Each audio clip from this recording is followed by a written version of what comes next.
رب اشرح لي صدري ويسر لي أمري واحلل عقدة من لساني يفقهوا قولي ربي يسر ولا تعسر وتمم بالخير وبك نستعين. السلام علیکم ورحمۃ اللہ وبرکاتہ۔ آج الحمدللہ اللہ تعالیٰ کی توفیق سے سورۃ الکوثر لے کر آپ کی خدمت میں حاضر ہیں۔ اس ویڈیو کلپ میں انشاءاللہ مختصراً آپ کو اس سورہ کا شان نزول، سورہ کا پس منظر اور مختصراً اختصار کے ساتھ سورہ کی تفسیر بیان کریں گے۔ باقی دیگر صورتوں کی طرح یہ سورہ بھی اپنے اندر اختلاف رکھتی ہے کہ آیا یہ مکی ہے یا مدنی ہے۔ مکی اس وجہ سے کہا جاتا ہے کیونکہ اس سورہ کا متن اور جو اپنے اندر یہ معنی اور مفہوم رکھتی ہے وہ بالکل مکہ کے حالات کے مطابق ہیں، اور اس سورہ میں کوثر کا ذکر کیا گیا ہے، اور وہ کوثر آپ صلی اللہ علیہ وآلہ وسلم کو سفر معراج میں عطا کی گئی تھی، اور سفر معراج جو ہے وہ ہجرت سے پہلے آپ صلی اللہ علیہ وآلہ وسلم کے مدینہ جانے سے پہلے ہوا تھا۔ وہ روایت جس کے باعث اس کو مدنی قرار دیا جاتا ہے، سیدنا انس رضی اللہ تعالیٰ عنہ سے مروی ہے کہ ہم نبی مکرم صلی اللہ علیہ وآلہ وسلم کے پاس بیٹھے ہوئے تھے کہ آپ کو اچانک نیند کا جھونکا سا آیا، پھر آپ صلی اللہ علیہ وآلہ وسلم نے مسکراتے ہوئے اپنا سر اٹھایا تو ہم نے آپ سے استفسار کیا، یعنی آپ سے پوچھا یا رسول اللہ آپ کس وجہ سے مسکرا رہے ہیں؟ تو آپ صلی اللہ علیہ وآلہ وسلم نے فرمایا مجھ پر ابھی ایک سورت نازل ہوئی ہے، تو آپ صلی اللہ علیہ وآلہ وسلم نے تلاوت فرمائی بسم اللہ الرحمن الرحیم انا اعطیناک الکوثر۔ آپ نے سورت مکمل تلاوت کی۔ اس سورہ کی وجہ سے اس کو مدنی اس لیے کہا جاتا ہے کیونکہ حضرت انس رضی اللہ تعالیٰ عنہ مکہ میں نہیں تھے، آپ مدینہ میں تھے۔ آخر کیا حالات تھے، کیا پس منظر تھا جب یہ سورہ نازل ہوئی؟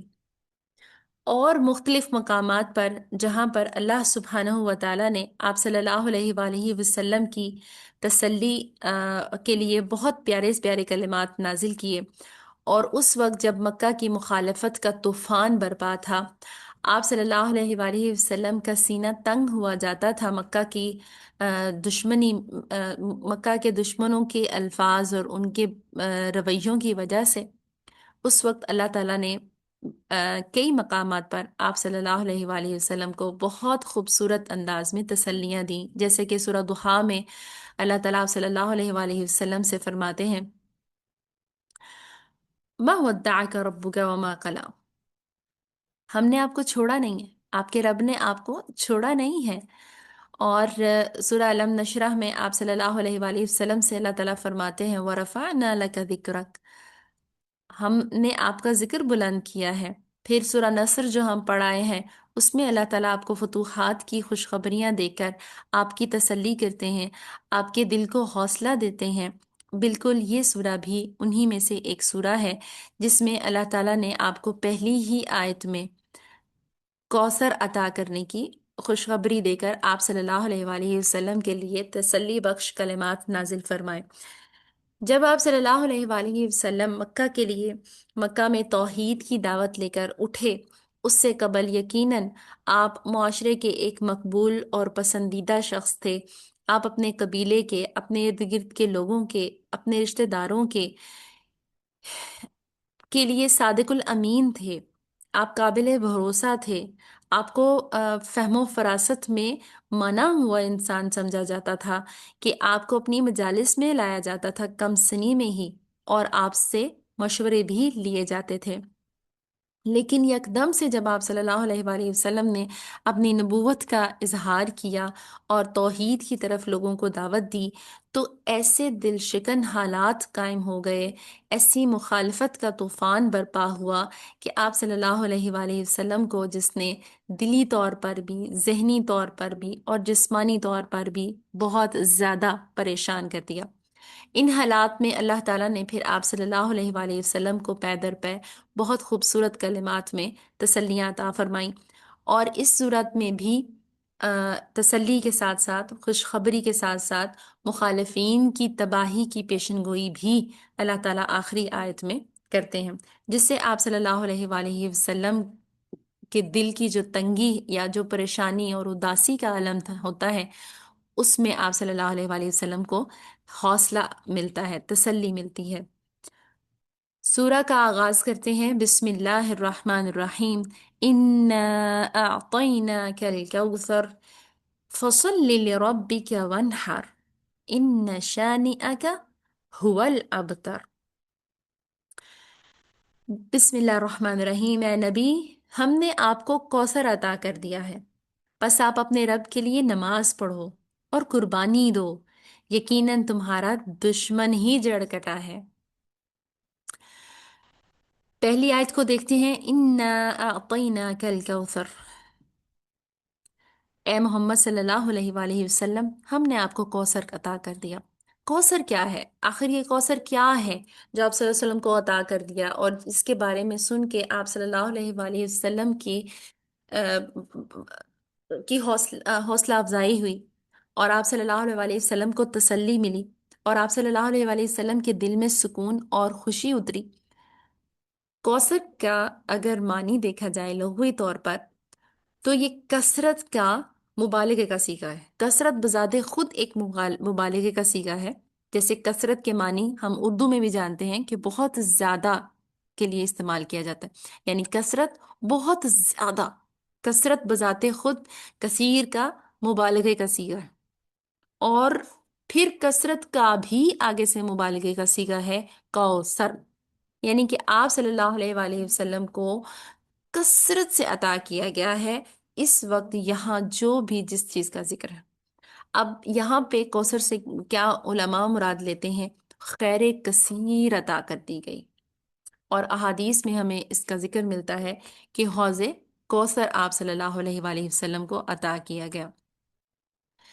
خیر کثیر، آتیناک الکوثر، خیر کثیر سے مراد احادیث میں اگر دیکھا جائے یا جہاں تک میرا علم ہے، اس میں آپ صلی اللہ علیہ وآلہ وسلم سے صرف اور صرف کوثر سے مراد نہر یا پھر حوض مراد آتا ہے، لیکن علماء کی بیشتر تفاسیر میں خیر کثیر میں آپ صلی اللہ علیہ وآلہ وسلم کی اور بے شمار ایسی چیزوں کا ذکر کیا گیا ہے جو آپ صلی اللہ علیہ وآلہ وسلم کو دنیا میں ہی عطا کر دی گئی تھیں۔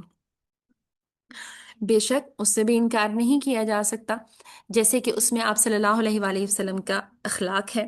آپ صلی اللہ علیہ وآلہ وسلم کو بہترین بہترین اخلاق عطا کیا گیا تھا، جس کو اللہ تعالیٰ نے قرآن پاک میں احسان کے طور پر بھی بیان کیا کہ اے نبی، اگر آپ نرم خو نہ ہوتے، اچھے اخلاق والے نہ ہوتے، تو یقیناً یہ لوگ آپ سے چھٹ جاتے۔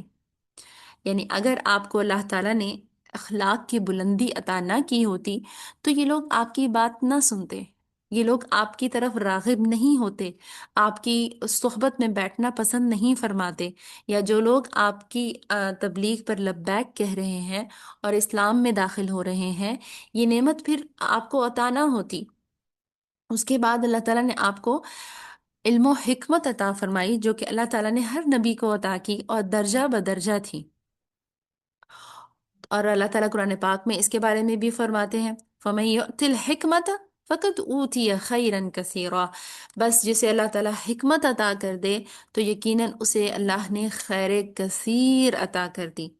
معاملہ فہمی اگر آپ اللہ تعالیٰ کسی کو عطا کر دے، اگر ہمیں اللہ تعالیٰ حکمت عطا فرما دے، تو خود اللہ تعالیٰ اس کو خیر کثیر سے جوڑ رہے ہیں کہ یہ ایک خیر کثیر ہے جسے اللہ تعالیٰ عطا فرما دے۔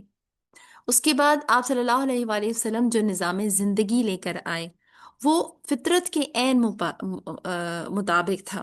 یہ ایک ایسی خیر اللہ تعالیٰ نے آپ کو عطا فرمائی جو اس وقت تو قابل قبول ہوئی اور لوگوں نے اس کو دل و جان سے قبول کیا، حتیٰ کہ یہودی بھی فیصلہ کروانے کے لیے آپ صلی اللہ علیہ وآلہ وسلم کے پاس آتے تھے۔ مدینہ میں جب آپ صلی اللہ علیہ وآلہ وسلم نے ایک نظام زندگی کی باقاعدہ بنیاد رکھی تو یہودی آپ کے پاس اپنے فیصلے کروانے آتے تھے۔ کیوں؟ ان کو پتا تھا کہ یہ نظام عدل پر ہے، فطرت پر ہے۔ آج بھی جو لوگ بے شک اللہ اور اس کے رسول پر ایمان نہیں لاتے مگر اللہ اور اس کے رسول صلی اللہ علیہ وآلہ وسلم کے بنائے ہوئے نظام زندگی سے ہی قوانین لے کر آج ایک کامیاب معاشرہ بنے ہوئے ہیں۔ لیکن ہم مسلمانوں نے خود اپنے ہی اس اثاثے کو پیچھے چھوڑ کر صرف اور صرف اللہ اور نبی کا نام رہنے دیا۔ جو اللہ اور نبی نے ہمیں نظام دیا، ہم نے اس کو پشت ڈال دیا، اور آج ہم ناکام ہیں۔ صرف ناکام ہی نہیں، دھتکارے ہوئے ہیں، حتیٰ کہ ذلیل ہیں دنیا میں۔ عزت کہاں سے ملے گی جب ہم نے اللہ کے بنائے ہوئے قوانین کو توڑ دیا؟ ہم اس فطرتی نظام کے تابع ہی نہیں ہیں، بلکہ ایک غیر قوم جو کہ اللہ اور اس کے نبی پر یقین نہیں رکھتی، وہ ان قوانین کو اپنائے ہوئے ہے، کیونکہ وہ جانتے ہیں کہ یہی فطرت کے سب سے قریب ہے، یہی ایک فطرتی نظام ہے۔ پھر اللہ تعالیٰ نے آپ صلی اللہ علیہ وآلہ وسلم کو رفع ذکر عطا فرمایا، وَرَفَعْنَا لَكَ ذِكْرَكَ، ایسا ذکر جو آج شاید ہی دنیا کا کوئی کونا ایسا ہوگا جہاں رسول اللہ صلی اللہ علیہ وآلہ وسلم کا ذکر نہ کیا جاتا ہو، چاہے وہ مسلم معاشرہ ہو، چاہے وہ غیر مسلم معاشرہ ہو۔ مسلم معاشرے میں تو محبت اور والہانہ طور پر آپ صلی اللہ علیہ وآلہ وسلم کا ذکر زیادہ اس لیے کیا جاتا ہے، لیکن غیر مسلم معاشرے میں آپ صلی اللہ علیہ وآلہ وسلم کی سیرہ پڑھائی جاتی ہے۔ آپ صلی اللہ علیہ وآلہ وسلم کے قوانین میں سے معاشرتی قوانین ڈھونڈے جاتے ہیں، معاشی قوانین ڈھونڈے جاتے ہیں، سیاست کے پہلو ڈھونڈے جاتے ہیں۔ آپ صلی اللہ علیہ وآلہ وسلم نے کن بنیادوں پر ایک بکھری ہوئی اور اخلاقی طور پر گری ہوئی قوم کو جمع فرما دیا، ان اصولوں کو پڑھایا جاتا ہے، اپنے اسکالرس کو پڑھایا جاتا ہے، اپنے عدل قائم کرنے والے اداروں کو پڑھایا جاتا ہے، اپنے بڑے بڑے سیاست قائم کرنے والے لوگوں کو پڑھایا جاتا ہے، اور ان اصولوں کے مطابق، آپ صلی اللہ علیہ وآلہ وسلم کے اصولوں کے مطابق وہ لوگ اپنے قوانین اور قواعد اور آ، اپنا اقتدار بناتے ہیں۔ اور اس طرح آپ صلی اللہ علیہ وسلم کا ذکر ہر جگہ ہے۔ سبحان اللہ، اللہم صلی علی محمد وعلی آلہ وصحبہ اجمعین۔ اور پھر آپ صلی اللہ علیہ وآلہ وسلم کو عالمگیر امت عطا فرمائی گئی، اس کا ذکر انشاءاللہ آگے بھی کریں گے۔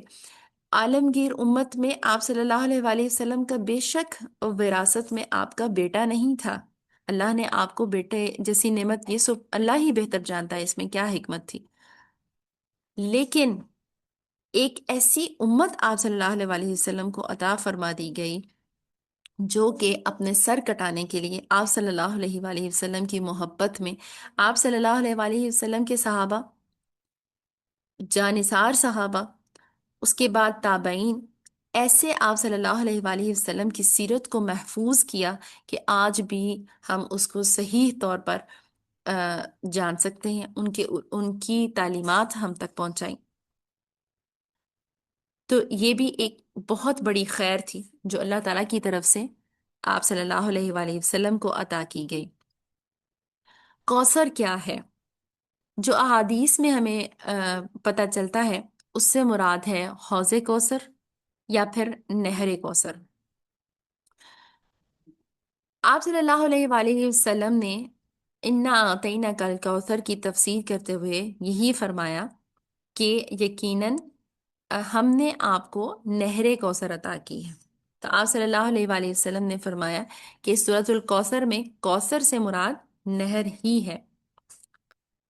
سیدنا انس رضی اللہ تعالیٰ عنہ سے مروی ہے، ہم نبی مکرم صلی اللہ علیہ وآلہ وسلم کے پاس بیٹھے ہوئے تھے کہ آپ کو اچانک نیند کا جھونکا سا آیا، پھر آپ صلی اللہ علیہ وآلہ وسلم نے مسکراتے ہوئے اپنا سر اٹھایا، تو ہم نے آپ سے استفسار کیا، یعنی پوچھا، یا رسول اللہ آپ کس وجہ سے مسکرا رہے ہیں؟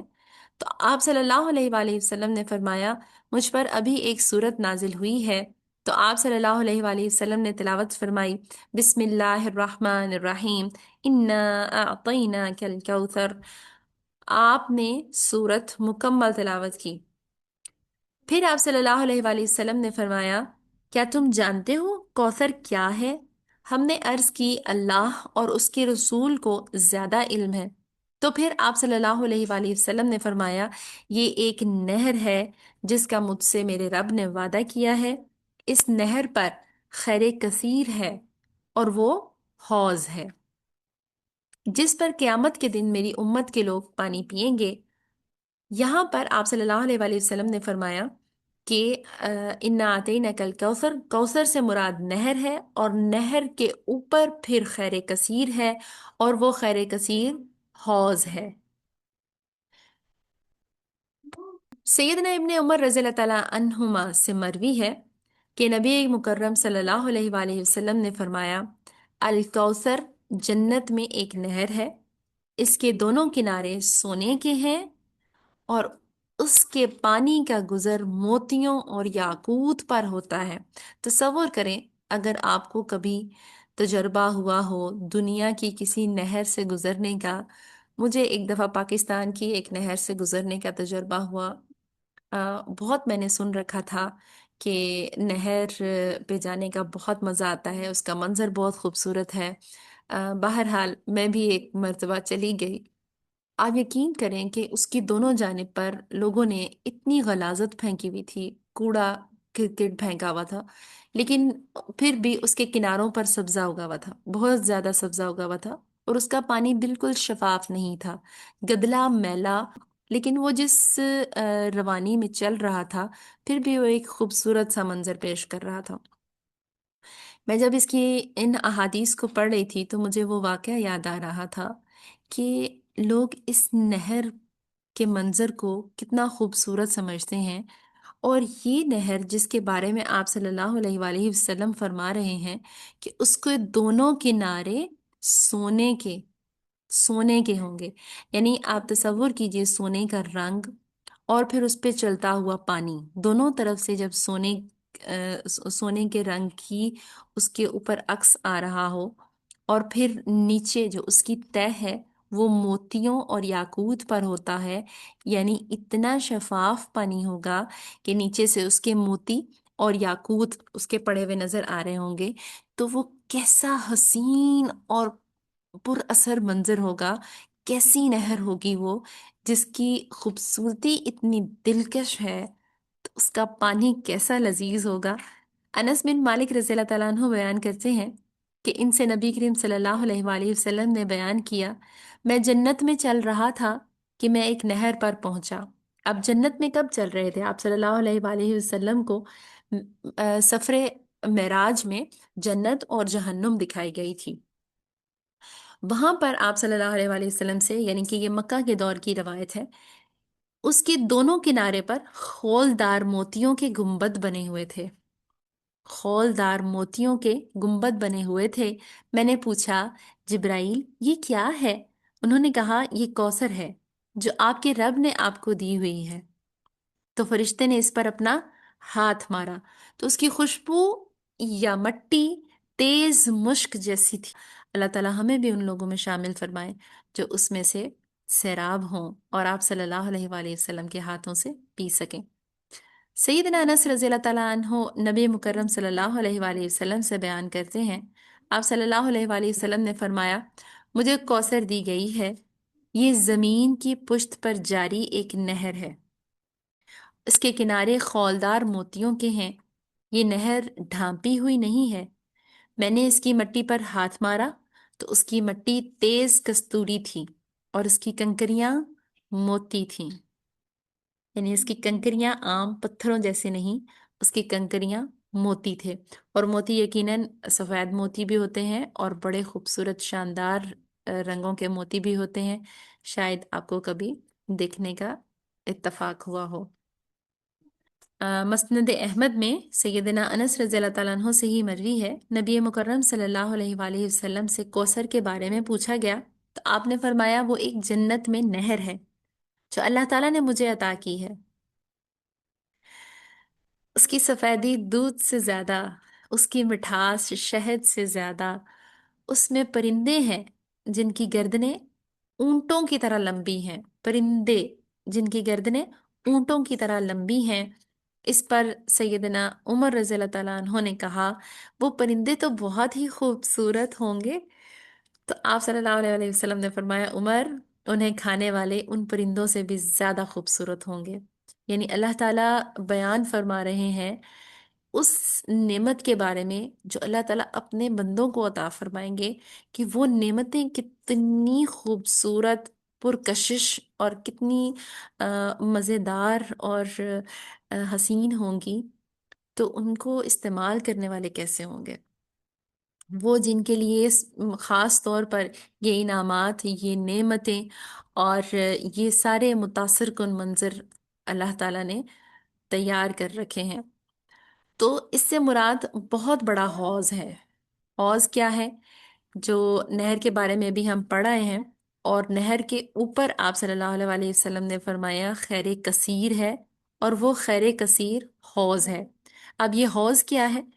جہاں پر پانی جمع ہو۔ حوض عموماً ہمارے ہاں بھی یہ لفظ اردو میں استعمال ہوتا ہے، ایسی جگہ کو کہتے ہیں جہاں پانی جمع ہو، جیسے سوئمنگ پول کو بھی اردو میں حوض کہتے ہیں۔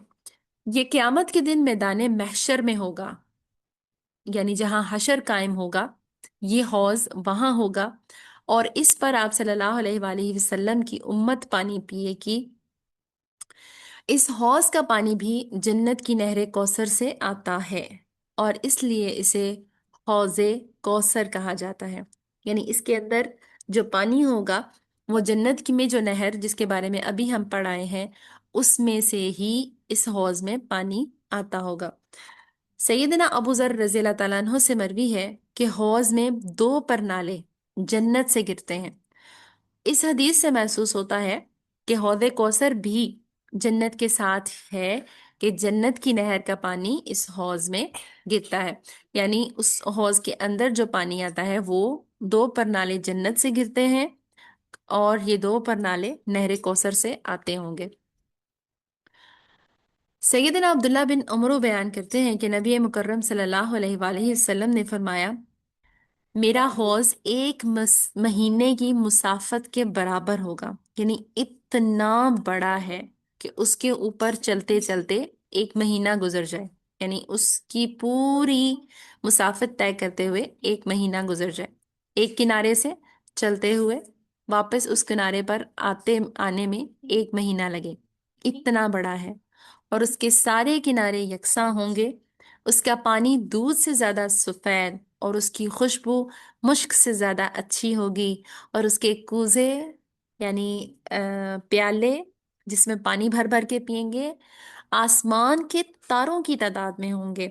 جو شخص اس میں سے 1 مرتبہ پی لے گا وہ پھر کبھی بھی پیاسا نہ ہوگا۔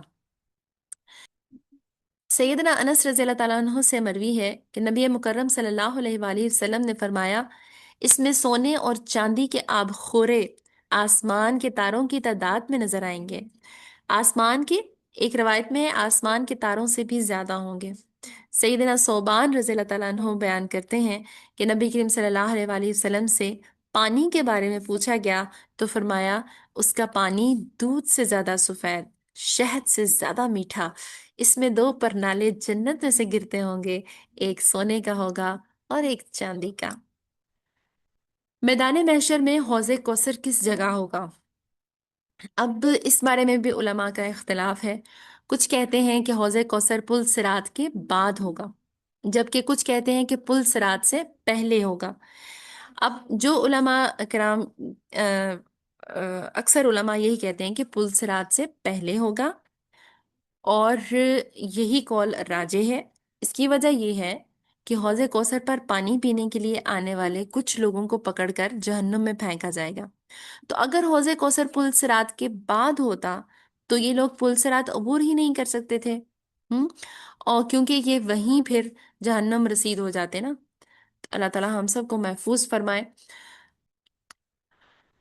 اب اس گفتگو کے آخر میں ہم اس کا ایک اہم ترین نقطہ جو کہ خوبصورت خوبصورت احادیث تو ہم پڑھ آئے ہیں حوض کوثر کے بارے میں اور نہر کوثر کے بارے میں، اور اس کے بڑے دلکش سے منظر پڑھ آئے ہیں، لیکن یہ نقطہ بہت ضروری ہے اور بہت ڈرا دینے والا ہے، اور بہت اہم ہے کہ ہم کبھی بھی اس سے آنکھ بند نہ کریں۔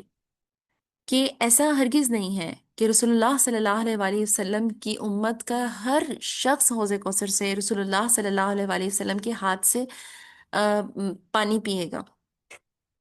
اللہ کرے اللہ تعالیٰ ہم سب کو یہ سعادت نصیب کرے، اور ہر ایک کا یہ شوق ہونا چاہیے۔ بلکہ احادیث مبارکہ میں یہ وضاحت موجود ہے کہ اس امت کے کچھ لوگوں کو حوض سے پانی نہیں پینے دیا جائے گا، بلکہ انہیں سختی کے ساتھ پیچھے دھکیل دیا جائے گا۔ اللہ تعالیٰ ہم سب کو اس سے محفوظ رکھے۔ تو یہ لوگ کون ہوں گے جو حوض کوثر سے پانی پیئیں گے، اور کن لوگوں کو دھتکار دیا جائے گا؟ رسول اللہ صلی اللہ علیہ وآلہ وسلم کی حدیث میں اس کا جواب ملتا ہے۔ سیدنا ابو ہریرہ رضی اللہ تعالیٰ عنہ سے مروی ہے کہ رسول اللہ صلی اللہ علیہ وآلہ وسلم ایک بار قبرستان تشریف لائے۔ آپ نے فرمایا، السلام علیکم دار قوم مؤمنین، دار قوم مؤمنین وَإِنَّا إِنشَاءَ اللَّهُ بِكُمْ لاحقون، یعنی اے مومنین کے گھر والوں، اے مومنین کی قوم کے گھر والوں، السلام علیکم، انشاءاللہ ہم بھی تمہارے ساتھ ملنے والے ہیں۔ پھر فرمایا، میری خواہش تھی کہ ہم نے اپنے بھائیوں کو دیکھا ہوتا۔ صحابہ نے عرض کی، اے اللہ کے رسول، کیا ہم آپ کے بھائی نہیں ہیں؟ آپ نے جواب دیا، تم میرے ساتھی ہو، اور ہمارے بھائی وہ لوگ ہیں جو ابھی تک دنیا میں نہیں آئے۔ اس پر انہوں نے عرض کی، اے اللہ کے رسول، آپ اپنی امت کے ان لوگوں کو کیسے پہچانیں گے جو ابھی دنیا میں نہیں ہیں؟ آپ صلی اللہ علیہ وآلہ وسلم نے فرمایا، اگر کالے سیاہ گھوڑوں کے درمیان کسی کے سفید چہرے اور سفید پاؤں والے گھوڑے ہوں تو کیا وہ اپنے گھوڑوں کو نہیں پہچانے گا؟ انہوں نے کہا، کیوں نہیں ہے اللہ کے رسول؟ آپ نے فرمایا، وہ وضو کی بنا پر روشن چہروں، سفید ہاتھ پاؤں کے ساتھ آئیں گے، اور میں حوض پر ان کا پیش رو ہوں گا، یعنی میں ان کو وہاں ویلکم کروں گا۔ سبحان اللہ! خبردار! یہ ہے وہ تنبیہ جو آپ صلی اللہ علیہ وسلم نے کی، اور بہت ہی خطرناک، کہ کچھ لوگ یقیناً میرے حوض سے پرے ہٹائے جائیں گے، جیسے کہ کہیں اور کا کوئی اونٹ کسی اور کے گلے میں آ گیا ہو، اور میں ان کو آوازیں دوں گا، دیکھو ادھر آ جاؤ، تو کہا جائے گا انہوں نے آپ کے بعد احکامات الہیہ کو بدل دیا تھا، تو میں کہوں گا، دور ہو جاؤ، دور ہو جاؤ۔ اسی طرح ابو حازم کہتے ہیں کہ میں نے سہل کو روایت بیان کرتے ہوئے سنا کہ نبی کریم صلی اللہ علیہ وآلہ وسلم نے فرمایا، میں حوض کوثر پر تم سے پہلے پہنچ کر تمہارا استقبال کروں گا۔ جو حوض کوثر پر پہنچ گیا وہ اس سے پانی پیے گا، اور جو اس کا پانی پی لے گا وہ اس کے بعد کبھی پیاسا نہیں ہوگا۔ میرے پاس ایسے لوگ بھی یقیناً آئیں گے جنہیں میں پہچانتا ہوں گا۔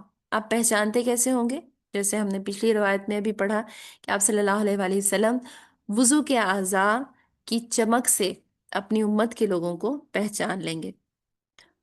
پھر آپ صلی اللہ علیہ وسلم نے فرمایا، وہ بھی مجھے پہچانتے ہوں گے، پھر میرے اور ان کے درمیان پردہ یا رکاوٹ ڈال دی جائے گی۔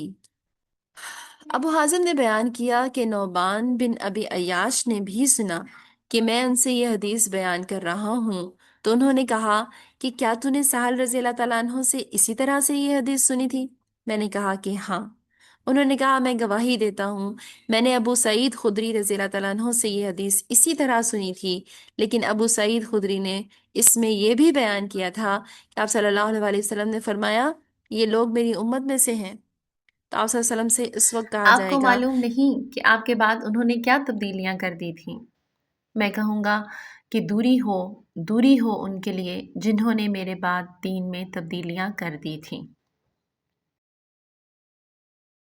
یہ آپ صلی اللہ علیہ وآلہ وسلم کے الفاظ ہوں گے ان لوگوں کے لیے جنہوں نے دین کی شکل بدل دی۔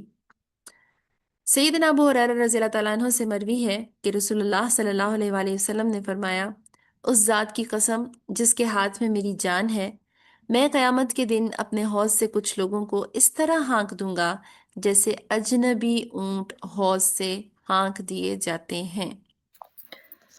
یہ احادیث جو ابھی ہم پڑھ آئے ہیں، ان میں بہت سے نکات واضح ہوتے ہیں جو غور طلب ہیں۔ حوض پر آنے والے لوگ آپ صلی اللہ علیہ وآلہ وسلم کی امت کے نیک لوگ ہوں گے، نمازی لوگ ہوں گے، تبھی تو کثرت وضو کی وجہ سے ان کے اعضاء چمک رہے ہوں گے، اور اس چمک کے باعث آپ صلی اللہ علیہ وآلہ وسلم ان کو پہچان لیں گے۔ کیا یہ سعادت ایسے شخص کو حاصل ہو سکتی ہے جو کبھی نماز پڑھتا ہے؟ تھوڑی سی مصروفیت یا مشکل یا پریشانی آئی تو نماز چھوڑ دیتا ہے؟ ہرگز نہیں۔ جو کبھی پڑھے کبھی نہ پڑھے، یقیناً وہ اس کے برابر تو نہیں ہو سکتا جو ہمیشہ نماز پڑھتا ہے۔ پھر دوسری اہم علامت آپ صلی اللہ علیہ وآلہ وسلم نے فرمائی کہ وہ بھی مجھے پہچانتے ہوں گے، یعنی کہ اس دنیا میں وہ سیرت سے بھی واقفیت رکھتے ہوں گے، وہ سیرت بھی پڑھ چکے ہوں گے۔ تو یہ بھی ہو سکتا ہے کہ وہ سیرت کا صرف وہ پہلو پڑھ چکے ہوں جو آپ صلی اللہ علیہ وآلہ وسلم کی ظاہری شکل و صورت کو بیان کرتا ہے، جس میں بتایا جاتا ہے کہ آپ صلی اللہ علیہ وآلہ وسلم سبحان اللہ، آپ کا چہرہ مبارک کیسا تھا، آپ کے بال کتنے تھے، آپ کا قد کیسا تھا، آپ اٹھتے بیٹھتے کیسے تھے۔ جیسے ہماری کثرت سے آج جو نعتیں ہیں وہ اسی طرح کے کچھ اعشار پر مبنی ہوتی ہیں، اور سیرت کے اس پہلو سے جس میں آپ صلی اللہ علیہ وآلہ وسلم کی عملی زندگی بیان کی گئی ہے، اس میں وہ پھر تبدیلیاں کر دیتے ہیں۔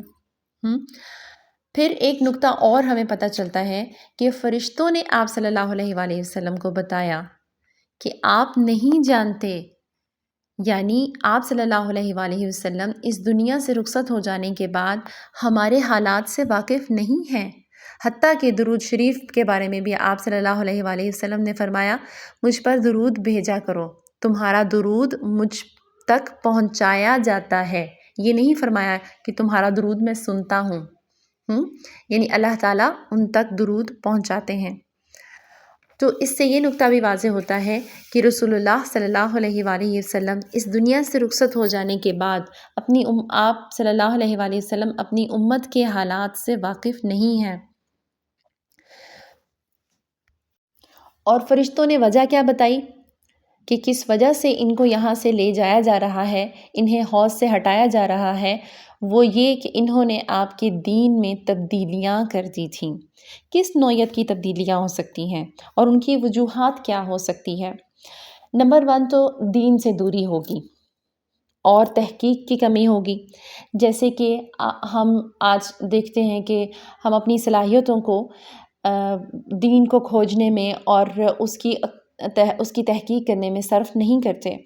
کسی شخص کو سنا اور ہم تحقیق نہیں کرتے کہ جو بات وہ اللہ تعالیٰ کی طرف منسوب کر رہا ہے کیا وہ قرآن پاک میں موجود بھی ہے یا نہیں۔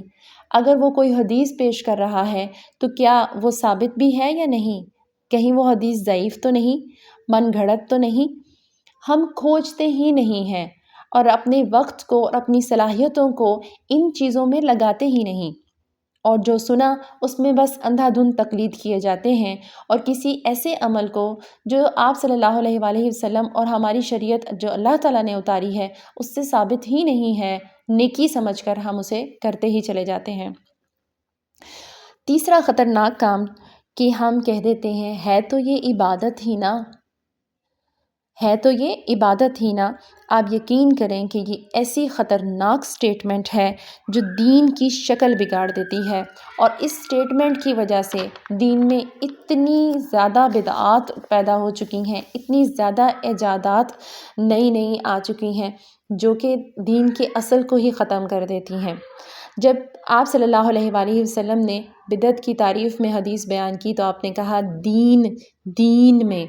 دین میں ایسی چیز، یعنی کہ آپ نیکی سمجھ کر ہی کوئی چیز ایسی کر رہے ہیں جو نیکی نہیں ہے، تو دراصل وہی رد ہے۔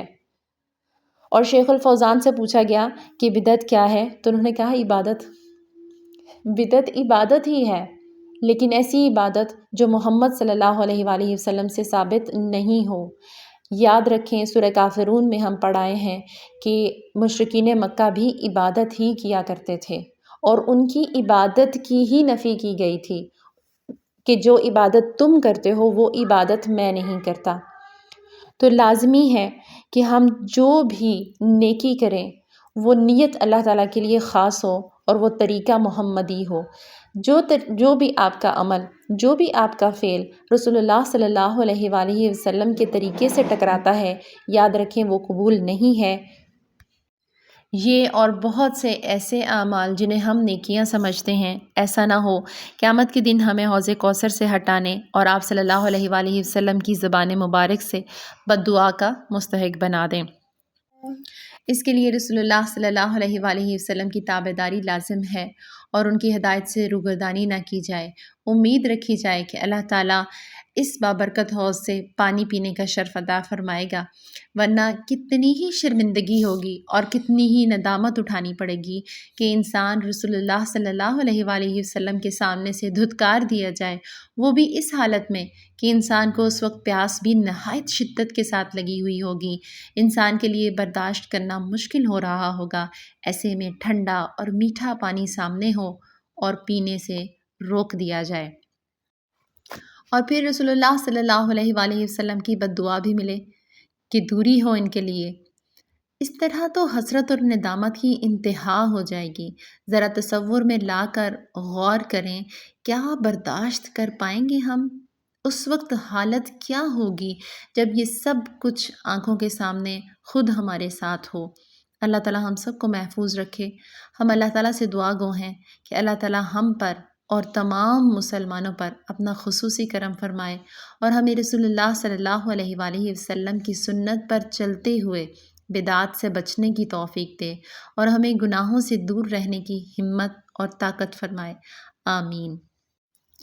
آج کے لیے الحمدللہ اتنا ہی۔ انشاءاللہ سورہ کوثر کی آیت نمبر 2 اور 3 اگلے سیشن میں کور کریں گے۔ السلام علیکم ورحمۃ اللہ وبرکاتہ۔